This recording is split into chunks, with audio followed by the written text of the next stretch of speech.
Antes de comenzar, me gustaría hacerte dos preguntas. ¿Y si te dijera que el miedo que domina nuestras vidas no es casual, sino cuidadosamente diseñado? ¿Sabías que si te suscribes a este canal no te perderás ningún documental interesante como este?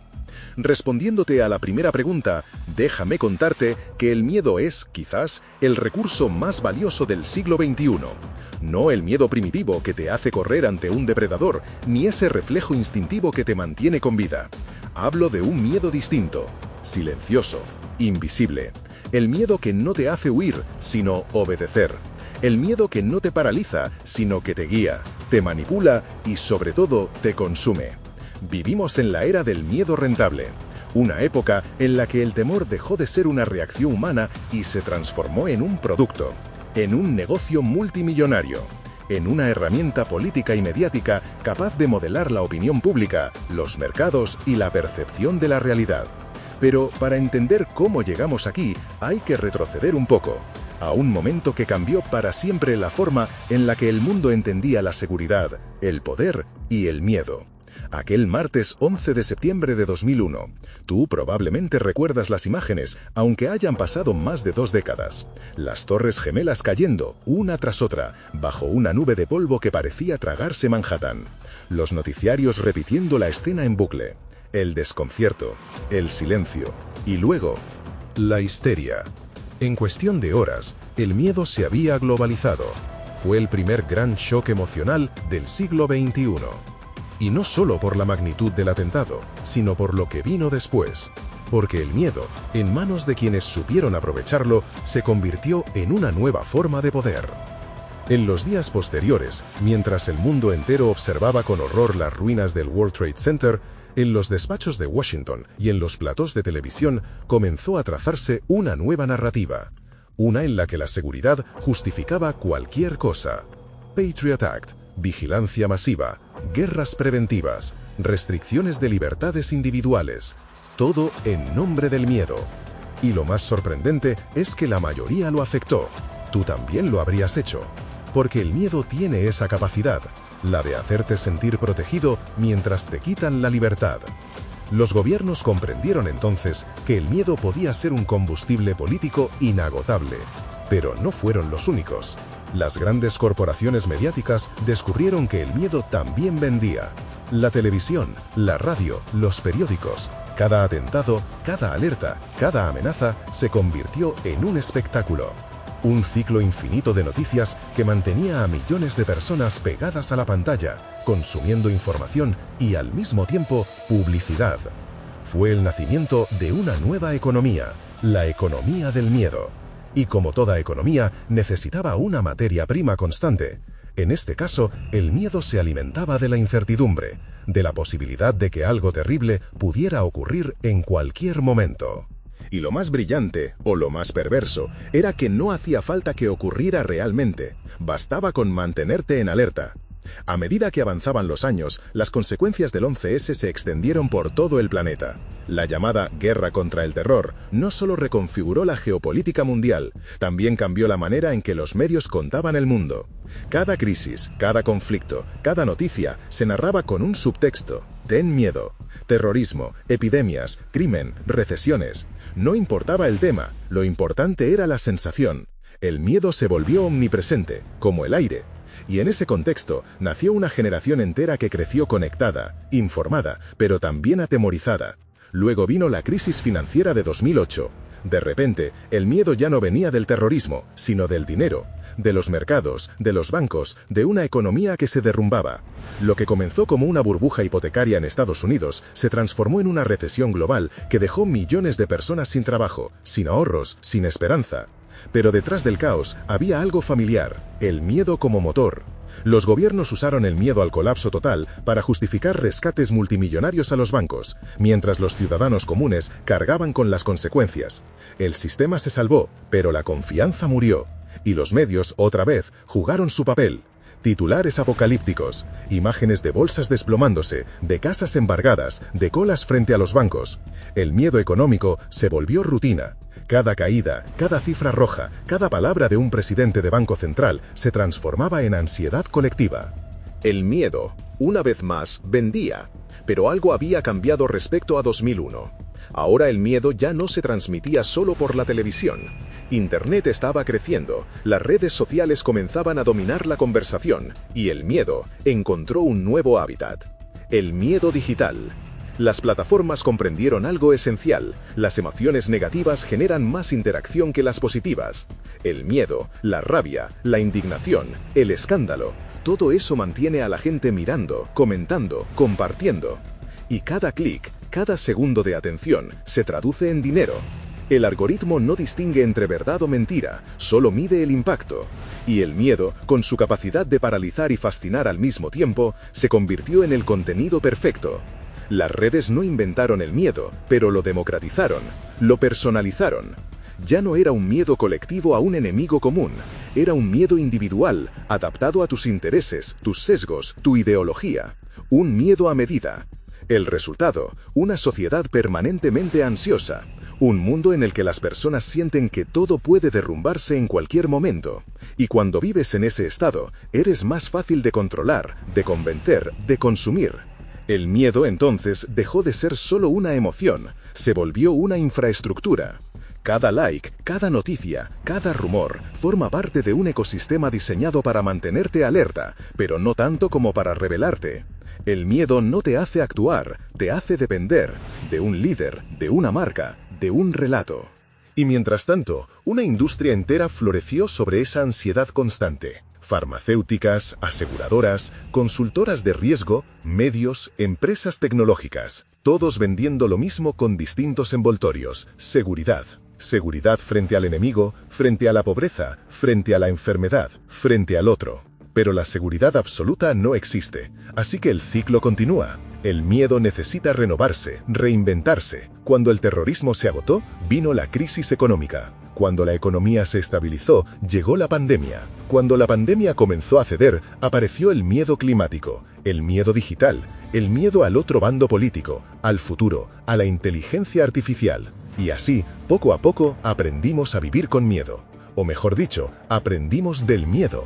Porque en esta era, todos participamos del negocio aunque no lo sepamos. Compartimos titulares alarmistas, reproducimos rumores, discutimos indignados en redes, sin darnos cuenta de que cada interacción alimenta al mismo sistema que decimos criticar.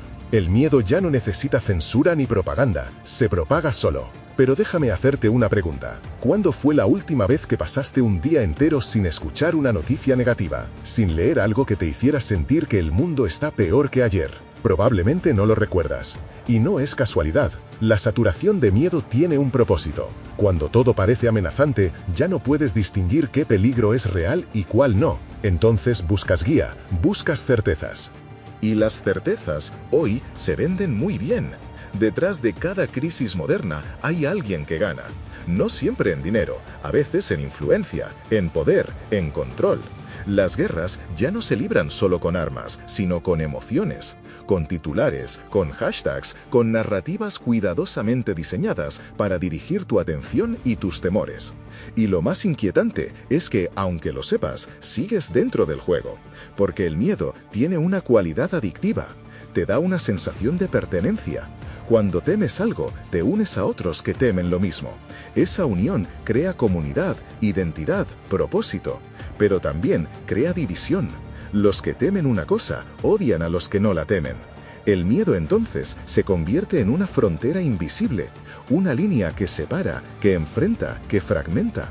Y en ese caos emocional, los verdaderos beneficiarios se mantienen al margen, en silencio, observando.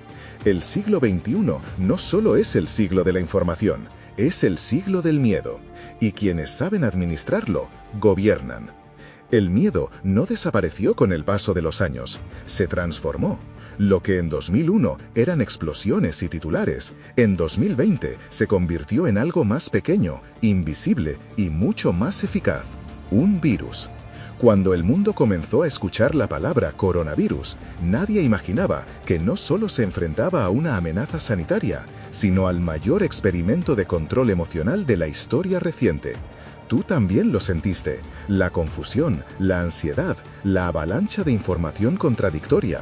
Cada noticia, cada gráfico, cada actualización de contagios se volvía una dosis diaria de miedo, cuidadosamente medida. Los gobiernos apelaron al miedo para lograr lo que nunca antes habían podido. Confinamientos masivos, seguimiento digital, restricciones de movimiento y censura informativa, todo en nombre de la seguridad. Las personas aceptaron medidas impensables porque el miedo al contagio era más fuerte que cualquier argumento racional. Las redes, los noticiarios, las conversaciones familiares, todo se impregnó de pánico. La imagen de las calles vacías, los hospitales saturados y las mascarillas se grabó en la memoria colectiva. Era la globalización del miedo en tiempo real. Y detrás de ese miedo floreció otra industria, la del control de datos sanitarios, la biotecnología, las farmacéuticas, los contratos de emergencia, las plataformas de rastreo. Empresas que, en cuestión de meses, multiplicaron su valor. Nunca antes el miedo había movido tanto dinero. No se trata de negar la gravedad de la pandemia, se trata de entender cómo el miedo se administró como un recurso estratégico. Las autoridades y los medios aprendieron que el miedo no solo mantiene el orden, genera obediencia, crea consumo y alimenta narrativas. Cuando el virus comenzó a retroceder, algo quedó claro. El miedo había demostrado su poder absoluto. Ya no era necesario un enemigo visible, bastaba con una amenaza difusa, microscópica, omnipresente. Entonces el miedo cambió de piel otra vez, se volvió climático. El discurso ambiental, legítimo y urgente, empezó a adoptar el lenguaje del apocalipsis. Incendios, huracanes, sequías, todo amplificado hasta formar una sensación de catástrofe permanente. El miedo al fin del mundo vende, moviliza, justifica decisiones políticas y mueve inversiones colosales hacia industrias que prometen salvación verde. Las grandes corporaciones entendieron que podían seguir haciendo negocio si se convertían en parte de la solución. Y así, los mismos conglomerados energéticos y tecnológicos que habían contribuido al problema comenzaron a liderar la narrativa ecológica. Había nacido una nueva versión del negocio del miedo, el miedo sostenible. Mientras tanto, tú vivías en una tormenta informativa. Miedo al virus, miedo al clima, miedo al futuro, miedo al otro. El ruido no te dejaba pensar. Y en medio de esa confusión surgió un nuevo tipo de ansiedad, la digital. Cada notificación, cada alerta, cada tendencia viral alimentaba una sensación de urgencia constante. La atención se convirtió en el nuevo territorio de guerra. Los algoritmos aprendieron a pulsar tus miedos más profundos, el rechazo, la soledad, la inseguridad económica, la pérdida de control.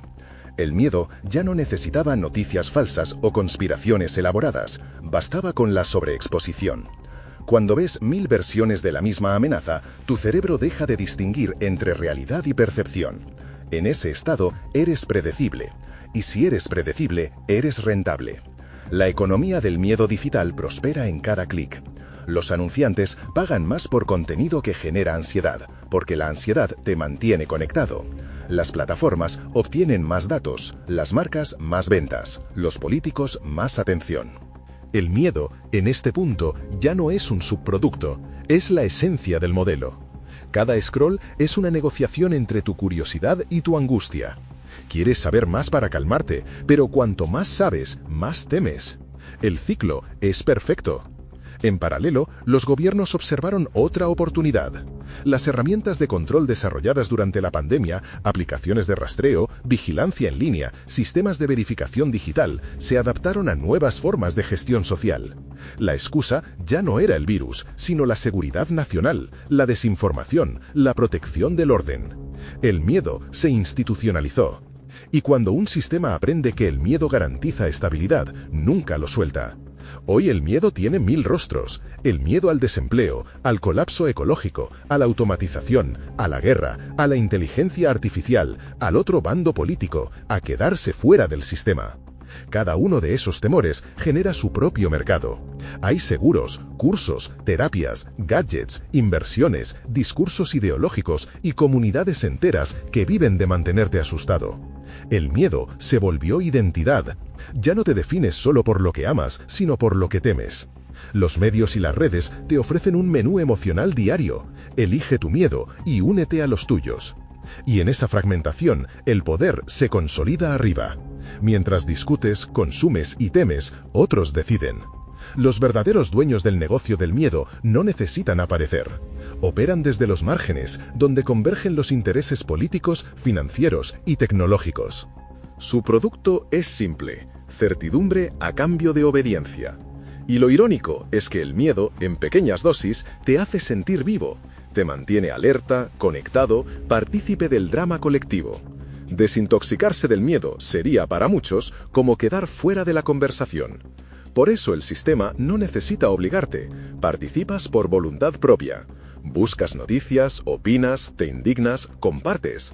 Cada gesto alimenta la maquinaria que sostiene el mercado emocional global.